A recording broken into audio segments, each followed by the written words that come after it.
عبادي الذين أسرفوا على أنفسهم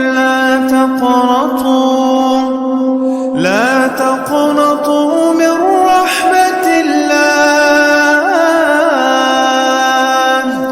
إن الله يغفر الذنوب جميعا إنه هو الغفور الرحيم وأنيبوا إلى ربكم وأسلموا له من قبل أن يأتيكم العذاب ثم